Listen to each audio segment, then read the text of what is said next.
Bismillahirrahmanirrahim. Assalamu alaikum. Dear students, today we have a topic about techniques of biotechnology. यानी biotechnology के जो techniques हैं या methods हैं वो हम आज डिस्कस करने वाले हैं। तो डियर स्टूडेंट्स, सबसे पहले हमारे पास है इन टेक्निक्स में सबसे पहले हमारे पास है क्लोनिंग।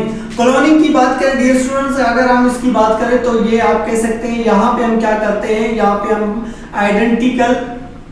आइडेंटिकल ऑर्गेनिजम्स बनाते हैं।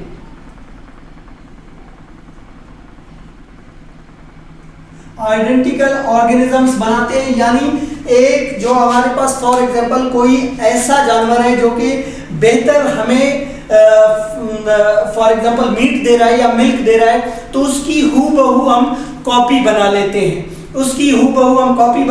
यानी उसकी नस्ल को खत्म नहीं होने देते बल्कि बेहतर से बेहतर उसको बनाते हैं। उसके बाद अगर या फिर हम क्या करते हैं डियर स्टूडेंट्स, हम कुछ ऑर्गेनिजम्स फॉर्म करते हैं। कहां पर डियर स्टूडेंट्स, ये ऑर्गेनिजम्स हम फॉर्म करते हैं किसी भी लैब के अंदर। हम आर्टिफिशियली तौर पर क्या करते हैं, फॉर एग्जांपल कोई हम क्लोनिंग के थ्रू कोई भी ऑर्गेनिज्म बनाते हैं जिससे हमें बेहतर से बेहतर उसकी क्वालिटी वैरायटी हमें मिल जाए। सबसे पहले जो हमारे पास क्लोनिंग की गई थी वो एक शीप की गई थी। और उसके अलावा हमारे पास डियर स्टूडेंट्स पाकिस्तान के अंदर एक काऊ है जिसे हम साहिवाल काऊ का नाम देते हैं।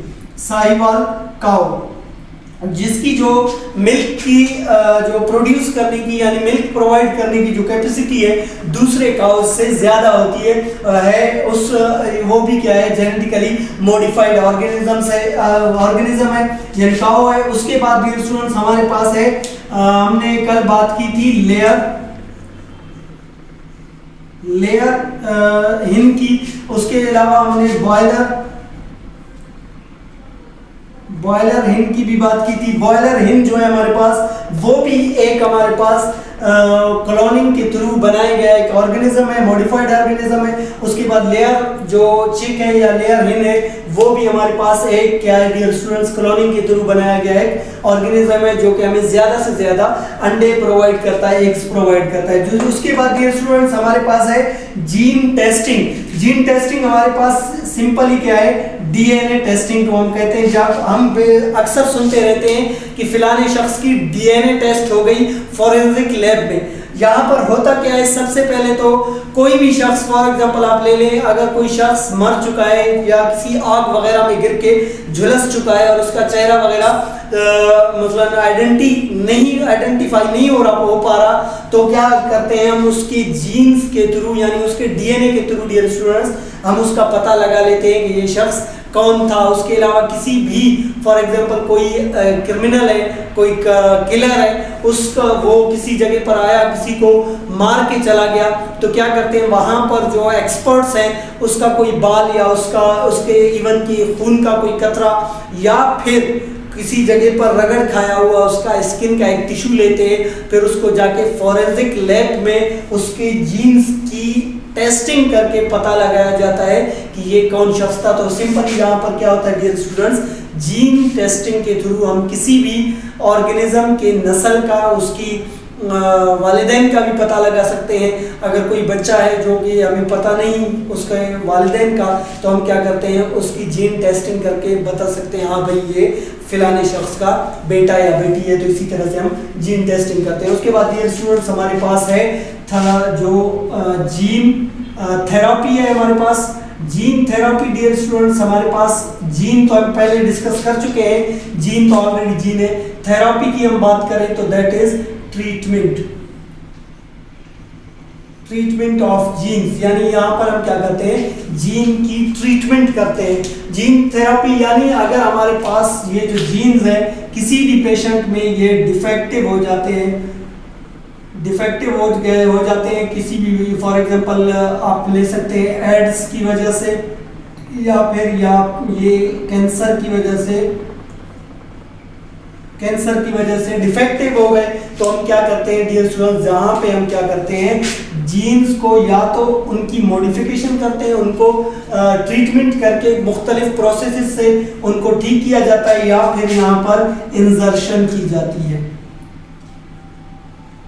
इंसर्शन की जाती है जीन्स की, यानी पुराने जीन्स को निकाल के उसकी जगह पर नए जीन्स लगाए जाते हैं, या फिर जीन्स उसमें इंसर्ट करके नए जीन्स फिर उस बंदे को की ट्रीटमेंट की जाती है। उसके बाद डियर स्टूडेंट्स हमारे पास चैप्टर नंबर 3 का एक लास्ट टॉपिक है, दैट इज वाटर पोल्यूशन में हमारे पास वाटर पोल्यूशन या वाटर सेवेज है या फिर लैंड डिग्रेशन है। वाटर पोल्यूशन डियर स्टूडेंट्स हमारे पास या वाटर सेवेज उस पोल्यूशन को, उस पानी को कहा जाता है जो हमारे घरों से निकलता है या हमारी फैक्ट्रियों से निकलता है, उसमें कुछ टॉक्सिक मटेरियल्स या ऑयल वगैरह मिक्स हो जाते हैं, फिर वो जाते हैं किसी भी समंदर में या दरिया में गिर के वहाँ पे मैरीन लाइफ को क्या करते हैं, डैमेज कर सकते हैं, इफेक्ट कर सकते हैं। तो उनके यानी उसमें जो हार्ड पार्टिकल्स हैं या टॉक्सिक मटेरियल्स हैं उनसे लड़ने के लिए हमने क्या किया है, एक माइक्रो ऑर्गेनिज्म यानी बैक्टीरिया हमने फॉर्म किया है बायोटेक्नोलॉजिकल लेवल पर या बायोटेक्निक्स के थ्रू। उसको क्या करता है डियर स्टूडेंट्स, वो जाके उसको हम उस पानी में उसको डाल देते हैं, फिर वो जाके वो ऑयल हो सकता है या कोई और टॉक्सिक मटेरियल हो सकता है, उसको क्या करता है डियर स्टूडेंट्स, ऑब्जर्व करके पानी को क्लीन कर देता है। और इसके अलावा डियर स्टूडेंट्स हमारे पास एक मेन चीज है जिसे हम कहते हैं बायो इंडिकेटर्स। बायो इंडिकेटर्स बहुत इनकलाबी चेंजिंग है यहाँ पर पॉल्यूशन को कम करने में। बायो इंडिकेटर्स जो कि हमारे पास बायोटेक्नोलॉजी की एक देन है, जिसके जरिए हम अपने पॉल्यूशन को